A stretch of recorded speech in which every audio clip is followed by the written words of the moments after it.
Selamat sore. Di sini kita akan berbincang-bincang bersama pengurus taekwondo. Selamat sore, Abang. Sore. Boleh minta waktunya sebentaran? Ya. Kalau boleh tahu namanya Sabam siapa? Sabam Nim Anwar Makawaru. Biasa dipanggil siapa Sabam? Sabam Anwar. Oh. Sabam, saya ada beberapa pertanyaan seputaran taekwondo. Yang pertama, apa saja kriteria utama yang dinilai dalam ujian kenaikan tingkat sabuk? GEP ya. Ya. GEP itu berbeda kalau kenaikan tingkat GEP antara GEP dengan DAN. Kalau GEP itu kan dari sabuk putih sampai GEP 9 sampai GEP 1 gitu.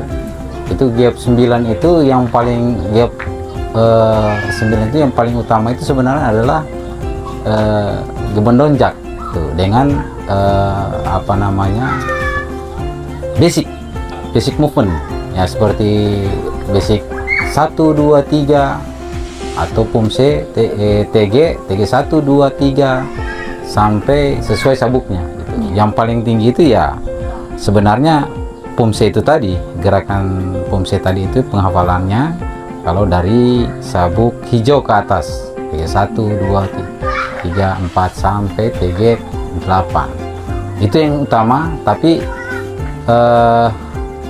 artinya dari jurus itu dia kuasai terus dengan namanya, itu pasti saya kasih lurus terbaik. Jadi jurus dia hafal terus namanya dia hafal.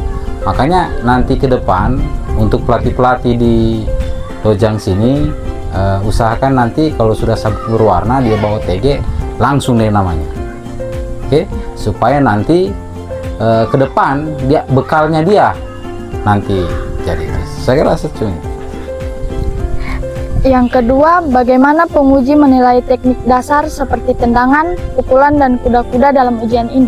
Ya, teknik dasar ini kan semua sudah teratur dari materi UKT baik GEP 9 sampai GEP 1 tadi. Nah, dari teknik dasarnya tadi itu ya sudah dari materi ujiannya tadi itu. Nah, itu yang harus dikuasai.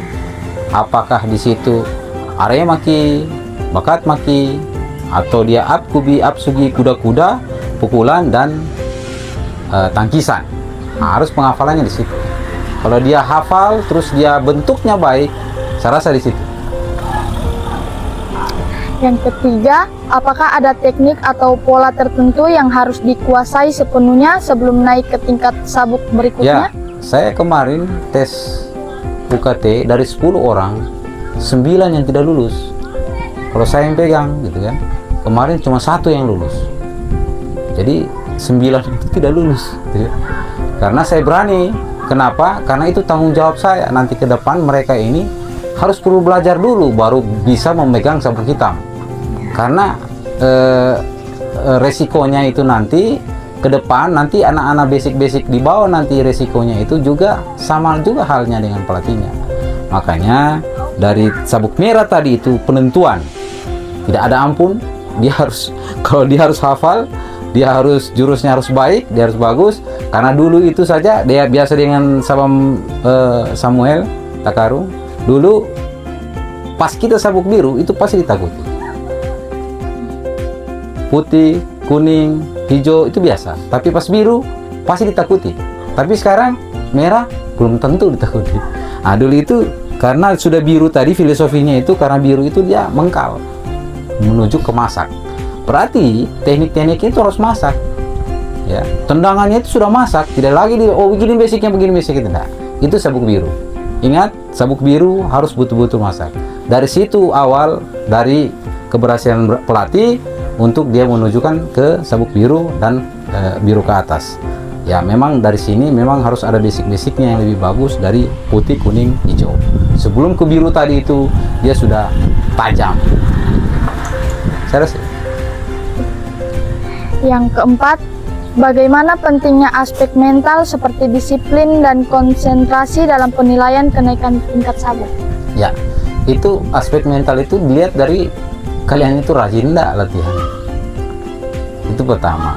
Kedua, kalau dia pasti latihannya tiap hari, terus semua dekat jadwal UKT, dia pelatih itu buat jadwal itu umpamanya 2 minggu sebelum UKT, dia buat tiap hari jadwal itu. Dan atlet itu tiap hari juga membawa sesuai materi UKT-nya. Dia datang, dia latih, dia ulang. Dia datang, dia latih, dia ulang. Dia akan senang. Ingat, pengulangan akan membuat mental atlet akan baik. Pengulangan membuat mental penghafalan atlet akan baik. Karena kenapa? Sedangkan atlet PUMSE saja 1 minggu berhenti, 1 minggu juga lupa.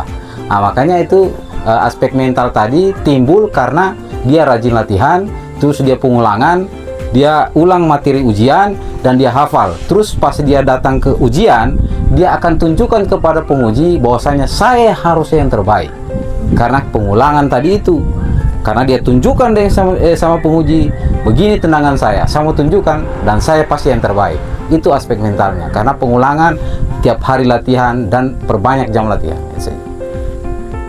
Yang berikut, berapa lama idealnya seorang praktisi taekwondo berlatih di satu tingkatan sabuk sebelum bisa mengikuti ujian kenaikan tingkat?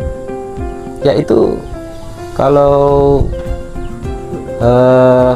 itu per 3 bulan ya. Per 3 bulan itu programnya juga per 3 bulan. Sebenarnya pelatih itu tidak ribet lagi, sudah ada program UKT itu dari GAP 9 kan. Jadi jangan dulu lari menyimpang ke lain. Jadi dia dari putih GAP 9 ke kuning, ada semua sudah materinya itu. Teori, materi, tendangan, tinggal itu saja yang di aplikasikan. Baik itu dolio, dia tenang dolio, maju berapa step, 1 step atau paket, itu di situ sudah lengkap sebenarnya. Cuma lantaran kadang-kadang pelatih mau ingin ini dia langsung tenang putar, langsung tenang ini. Itu jangan dulu. Karena nanti cepat masa, nanti cepat busuk. Cepat dia bagus, cepat dia tahu, ingat cepat busuk. Karena kalau kita karbit, itu tidak akan sukses. Pelan-pelan sesuai sabuk, sabar sesuai sabuk, beritahu juga orang tuanya, beritahu juga atletnya, sabar sesuai sabuk. Kalau dia disiplin sesuai sabuk, dia akan tajam di ujung. Oke? Yang berikut, bagaimana penguji menilai keselarasan antara teknik dan kekuatan dalam setiap gerakan? Ya, itu teknik keselarasan gerakan tadi sebenarnya muncul dari basic tadi. Kalau basic kita baik, tinggal kita atur saja. Tadi saja itu ada 3 orang, 2 orang, 3 ini, coba tak. Berarti basicnya itu baik. Tapi kalau basicnya tidak diatur oleh pelatih di dojang, basicnya tidak disempurnakan atau dibetulkan, itu terus turun temurun nanti.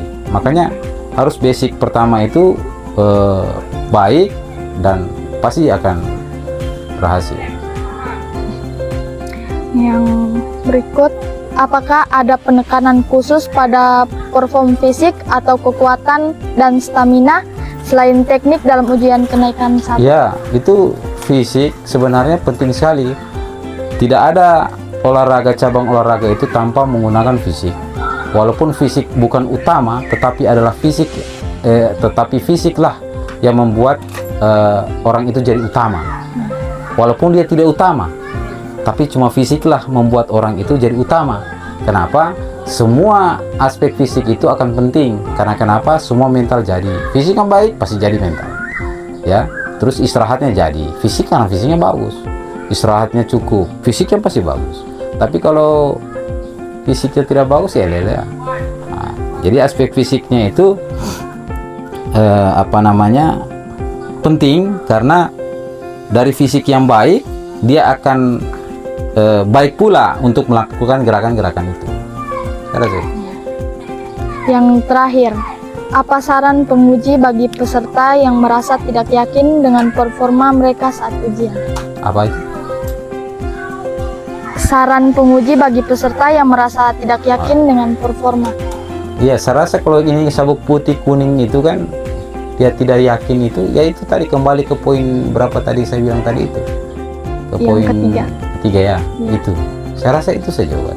Karena makin banyak dia ketemu dengan pelatih, makin banyak dia latihan, dia akan senang.